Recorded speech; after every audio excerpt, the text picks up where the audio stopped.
आज का विषय है वेदांत दर्शन। वेद क्या है, वेदांत क्या है और दर्शन क्या है। जैसा मैंने समझा है, वेद ज्ञान का महासागर है,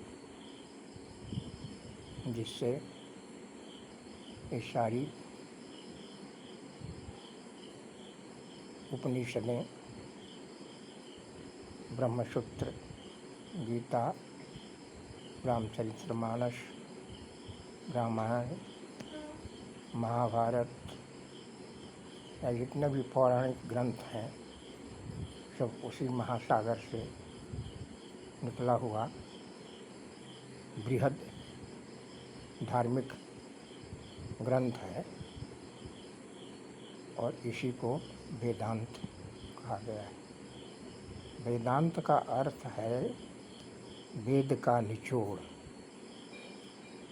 वेद को बहुत से आचार्यों ने अध्ययन किया, मनन किया, चिंतन किया और उसके बाद वेद के अलग अलग सिद्धांत का प्रतिपादन किया।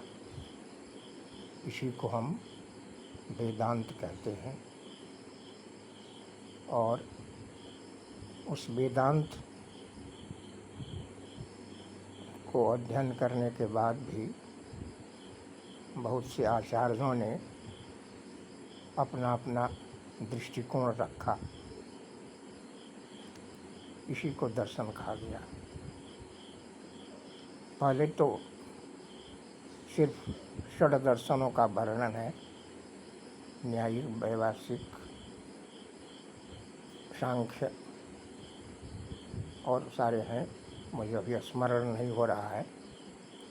दर्शन के प्रत्येक दर्शन के पीछे किसी न किसी आचार्य या बड़े बड़े संत लोगों का विचार है, जिन्होंने अपना दृष्टिकोण रखा है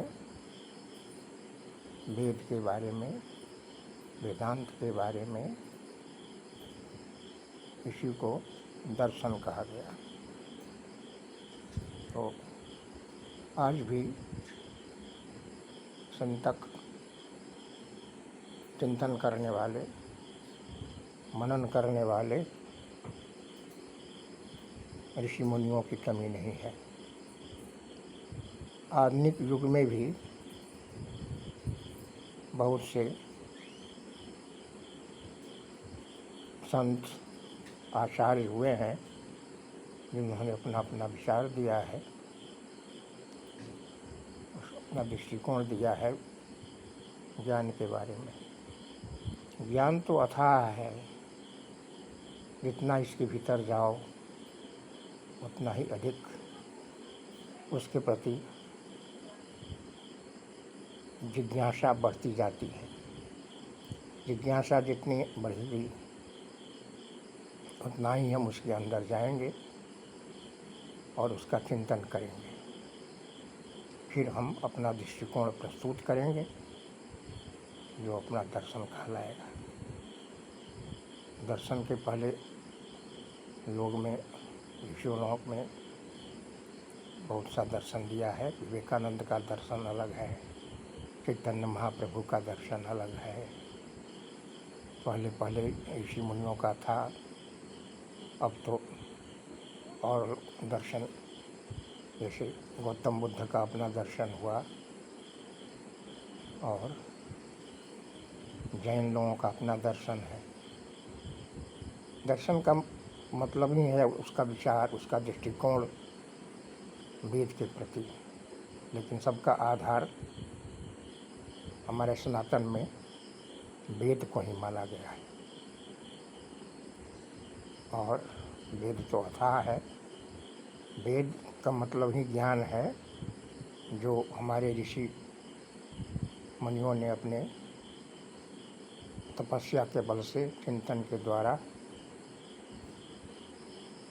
उसका विस्तार किया और कुछ सूत्रों में उसको बांधने का प्रयास किया, जिसे आज या पहले भी बहुत से आचार्यों ने अपने अपने अध्ययन और मनन चिंतन के द्वारा अपना अपना सूत्र, जिसमें गीता भी वही सूत्र है, ब्रह्मसूत्र है, बादरायण के द्वारा लिखा गया, और इसमें उपनिषदों का भी आधार लिया गया, और इसके अध्ययन करने के बाद अपना अपना भाष्य आचार्यों ने तैयार किया, जिसे हम आज मनन कर सकते हैं, पढ़ सकते हैं और अपना विचार रख सकते हैं। नमस्कार, धन्यवाद।